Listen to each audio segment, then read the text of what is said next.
Hello, I'm Jason, President and CEO of Complex Community Federal Credit Union, and we're excited to be with you again for another series of Money Saving Mondays. What are Money Saving Mondays?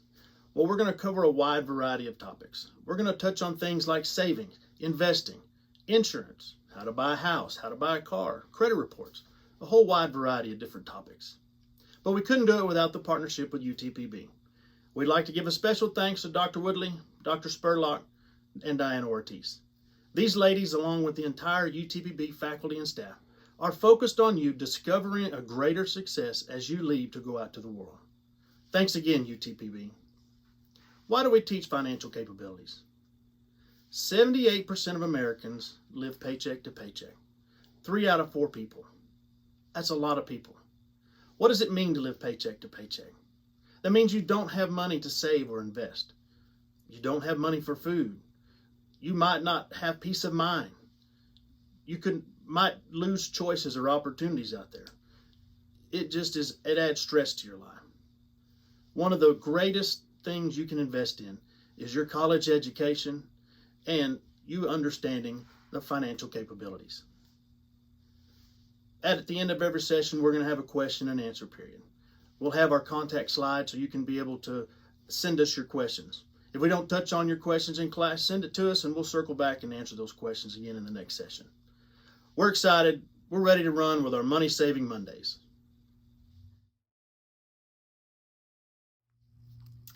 Hi, I'm Madison. I'm with Complex Community Federal Credit Union, and I'm so excited to talk to you a little bit about identity theft. So what is identity theft? It's when someone wrongfully obtains your personal data and uses it in a way that involves fraud or deception. So college students are at a higher risk. Why? Well, statistically, every 2 seconds, there's a new identity fraud victim. There are many reasons that students are especially vulnerable to identity theft. For starters, they're young. And so they're generally inexperienced with finances, and they usually don't look through their entire bank statement. So how could it possibly happen to me? Well, number one, bad things do happen to good people, but in identity theft, things happen like you share your computer password. You let someone that you think is close to you borrow your debit card or credit card, and you give them your PIN. You share your Netflix passwords. You leave important papers just laying around. Believing it could never happen to you is probably one of the reasons it happens to you. Should I feel like the whole world is out to get me? No, but it's important to take care of your business. It makes you less likely a target, and it ensures you will know that something's happened quickly if your identity has been stolen. So what does it look like?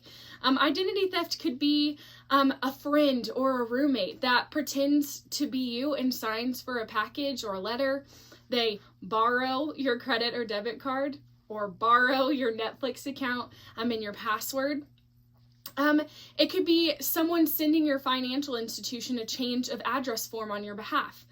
It could be someone who knows you and knows your information. A lot of times identity theft victims know the person who has stolen their identity. I heard this story about a young woman whose roommate was pretending to be her. She had stolen her identity, but the roommate, she didn't find out about it until she got a phone call from the local jail from someone who was her, who needed her to bail her out. So you never know who could be taking advantage of you. It could be someone that uses your social security number because they have bad credit. Unfortunately, we had a student at UTPB a couple of years ago that pulled their credit as a part of our class, and they found that when they shouldn't have had anything on their credit report, that they had past due expenses because their parent had taken their social security number and used it because they didn't have the credit to get what they needed. So if you become a victim of identity theft, or in order to not become a victim of identity theft, what should you do? Number one, protect your numbers and your passwords. Don't let anyone borrow your credit or debit card. And be really careful about when you provide your social security number. Only do it when it's absolutely necessary. And then take precautions when entering your PINs and passwords. This can include your federal student aid ID number. Check your credit report annually. Don't pay for it. Use annualcreditreport.com. Use free resources. And then when you pull that credit report, look for red flags. Was it you? Look for things that don't look right. Some of those red flags can be things like an address discrepancy. On your credit report, your address is wrong. There's a credit freeze. A fraud alert has come up. You have a mismatched date of birth or employer. Your social security number, that the year that it was issued is before your date of birth.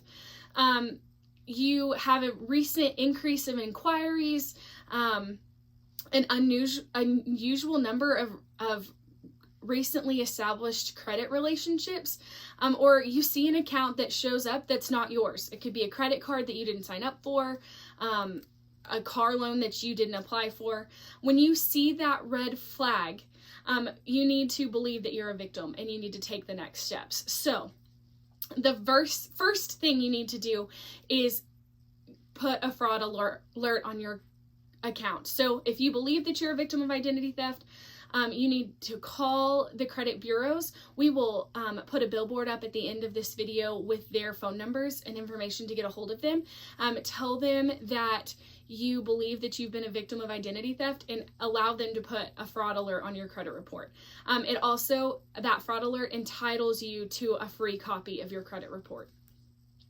Close any accounts that you believe are compromised, or have been tampered with. Call the security fraud department of each company, of each financial institution. Ask for the verification that the disputed accounts have been closed and that fraudulent debts have been discharged, taken off. And then file a report. You have to file a report with your local law enforcement office. File that police report.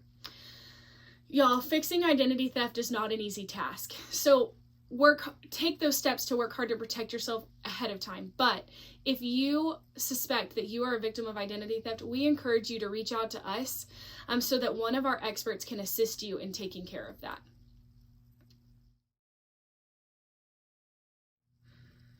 Hey guys, Lisa Wyman is joining us to answer a few questions and share her expertise on identity theft. So, are you ready? I'm ready. Okay. What can I do to protect my identity online? Oh, online's so important. Everything we're doing is online. Your phone, are you getting those weird text messages now saying your package is missing? Yes. Don't click on it. You know, it sounds so simplistic, but if you get an email from someone saying your account's been compromised or your whatever, you guys need to understand financial institutions and credit card companies don't do that. We will call you. We're not going to send you an email and ask you to click on a link. Don't click on the link. The worst thing that can happen is someone calls and says, why didn't you click on the link? And then you're talking to a live person on the phone. Don't fall prey to those things. I think also it's really important to remember that when you're on your computer at Starbucks or any of those other places with the free Wi-Fi, it's not secure. And so if you're looking at your bank account, your credit card statements, things like that, if you're making a purchase, someone else could be like looking over your shoulder, or they could be picking up what you're doing from their computer, and so you're typing in that credit card information or what have you. So just remember, those are not secure ways to be on the internet, to be transacting business. I think too, having additional security software on your computer is always important, just to make sure that there are barriers. We always say the robber wants to rob from the person that's easiest to rob from. They don't want to have to work that hard. So make it to where they're going to have to work really hard in order to be able to steal your information. And again, back to those attachments. I'm getting those text messages all the time about some package. I didn't order a package. Just delete those right out. Don't even click on them. Okay. Yeah, that online piece is so important because everything we do is online. Yeah. But are we still at risk offline? And if we are, what can we do in our everyday lives to protect ourselves off of the internet? We are absolutely at risk. Is it okay if I out you? Yes. I'm going to out Madison. She and I were having a conversation the other day about identity theft. And I said, well, people just need to not get their statements in their mailbox anymore. They need to get a secure email where they recognize who the company is, and then they go out and go through an online process in order to check their account. And she said, oh, well, I still get mine via paper. What? I mean, your people, your age, I have one like you, want everything online. And so it was kind of surprising to me that we're still having to train people. Don't get a paper statement in your mailbox. Someone can come and just pull that right out of your mailbox, and they've got information about you don't want them to have. So you should be doing a lot of e-commerce. You're already logged in or connected to your financial institution online. Get that e-statement online as well. Just an added layer of security. Shred everything. If you don't have a shredder, then gather everything up. We have a shred event twice a year. Lots of other financial institutions do as well. And just bring your stuff up there to be shred. But you need to keep it in a safe place. So lockbox is good. File cabinet that locks is better. But you want to make sure that you're guarding all of those kinds of documents that might have, important information on them. I have friends that are now scanning all their important documents into their computer, and then they're disposing of the documents. So make sure that you're allowed to do that with tax returns and other important documents, but just be aware that that's an option. I think the other thing is, two more things. I have actually seen debit cards where someone writes their PIN on the debit card. So if you lose your wallet, your billfold, your purse, someone pulls it out and they're like, well, jackpot, because now I don't just have to go to Walmart. Now I can go to the ATM and I can clean you out because I can check your balance and withdraw everything you've got all in one fell swoop. So don't do that. That doesn't make sense. If you're writing down your passwords somewhere, make sure that it's secure. If I can pick up your keyboard on your laptop, that's not a secure place to tape down your passwords. So let's get a little more sophisticated there. And I think the last thing is ATMs and where you buy gas outside, when you swipe your card. Lots of fraud going on there. There are these little tiny devices, they're almost undetectable, that someone will go and plug into that machine, and there's a camera, there's all kinds of different ways that they can do it, but when you go up and you swipe your card, it's gathering all of your card information from that swipe. So when I go to the ATM, I always check and look and see, is there anything there? When I get gas, same thing. Anytime I'm swiping my card outside, like not inside the store or what have you, I'm always concerned about, it's called a skimmer.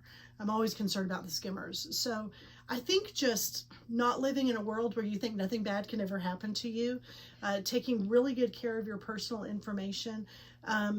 There's no reason that your roommate or your boyfriend needs to know it, or your girlfriend needs to know what your social security number is. There's no need for that.